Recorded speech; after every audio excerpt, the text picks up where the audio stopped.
Sometimes I wonder. Ooh, took his eye off the pot. No. Ooh.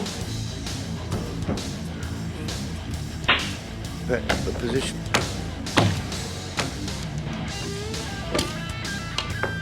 Well, there must have been a plant on that we didn't see, but a little bit of frustration for us.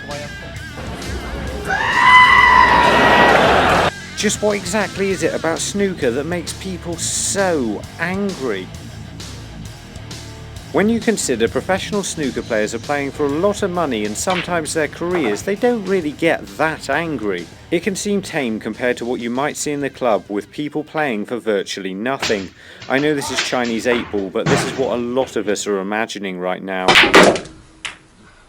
When things aren't going well, snooker is genuinely the world's most frustrating game, and there are a number of legitimate reasons why it drives people completely crazy. The first of these is how much control you have, not in terms of how well you can play the game, but the small amount of time you're striking the cue ball for, between 0.1 and 0.2 of a second.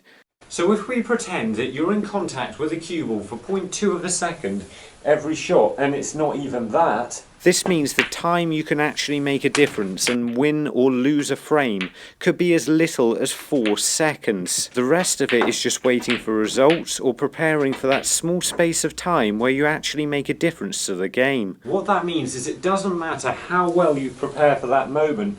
If that moment goes wrong, you end up missing a shot and possibly losing the game. And the harsh reality of snooker is you can lose an entire game by just getting one of those shots, one of those moments wrong. You can genuinely make a huge error without realising it in just a fraction of a second. And often when that fraction of a second's gone wrong, there's nothing you can do to make up for it. In fact, you can only make things worse. And that's where we come across our next problem: psychological warfare.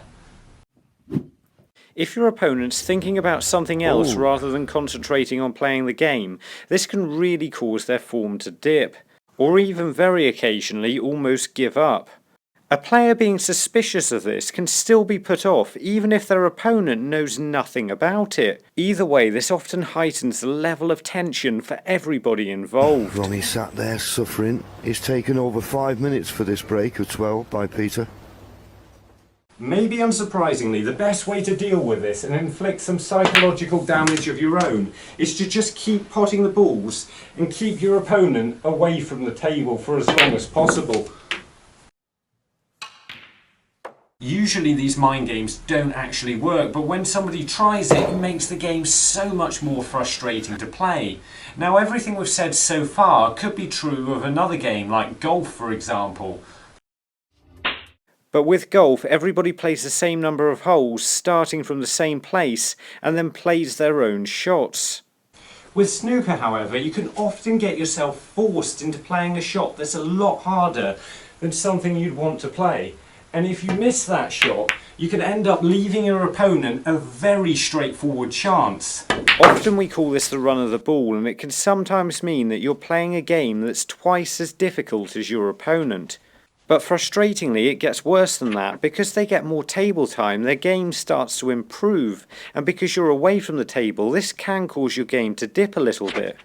And there seems to be more and more pressure on your chances, which never seem to get any easier. If you end up taking one of these chances, however, it can completely change the game, although it still seems really frustrating that you have a lot harder shots than your opponent. This isn't luck as we usually think about it, and it can be caused simply by your opponent playing better than you in some area of the game. But on other days, it might be your turn to be fortunate, and it's not really about the chances you get and how hard they are, it's about what you do with them. But right now, what I'm going to do is find Dan, who's in Lviv, Ukraine. Sometimes if the cue ball doesn't end up where you want it to, it can be just as annoying or even more annoying than missing a pot.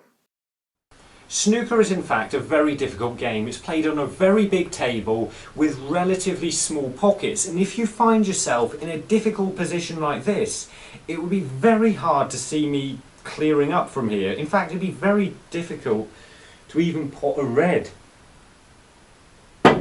No. But if I assemble the same amount of balls like this, it suddenly becomes a lot easier. Partly because the balls are in easier positions, but mostly because these are shots I know. And as a snooker player, I'm used to manoeuvring the cue ball around the table and leaving myself the simplest shots possible, which worked until I got slightly out of position on the green. Sometimes, however, the position of the balls makes the game a lot harder, and getting a kick, big bounce, or simply not being used to the pace of the table can result in you leaving the cue ball far from where you wanted it. For top players, getting a positional shot wrong can sometimes be just as costly as missing a pot, which is why it often makes them even more angry.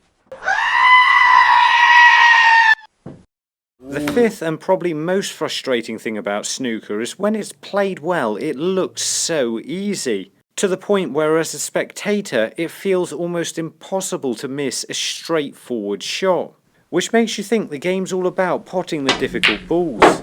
No one expected me to pot that red, least of all me, and now I've got the very straightforward chance to clear the colours.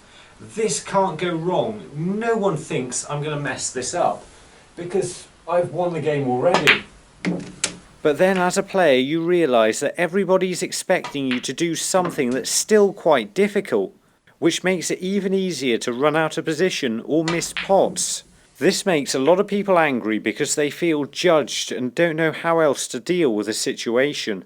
This is the biggest problem with snooker. Even when you're in the room, it looks so much easier to play than it actually is. And it's not until you get the chance sometimes you realise how difficult the game actually is.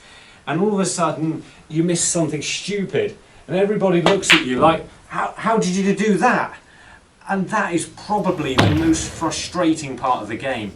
This can make you so angry you feel like you don't want to play snooker properly anymore. In fact, you could even feel like you don't want to even play snooker anymore. But before you pack your bags and go to live near Jacques in Cape Town, South Africa, what can you actually do about it? Well, you could always try playing well all the time, but as we know that isn't really possible. And trying to be less angry isn't going to help. In fact, telling somebody to stop being Mr. Angry was basically one of the mind games from earlier.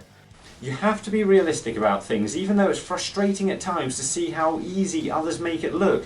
Snooker is still an incredibly hard game to play, where even the most straightforward shots can be missed. And no matter what you do, from time to time, this is still going to drive you crazy. But if you don't care how angry it's going to make you, why not have a look at one of these two videos designed to help you through another frustrating part of the game, trying to improve.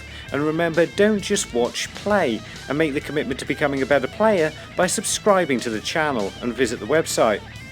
See you later.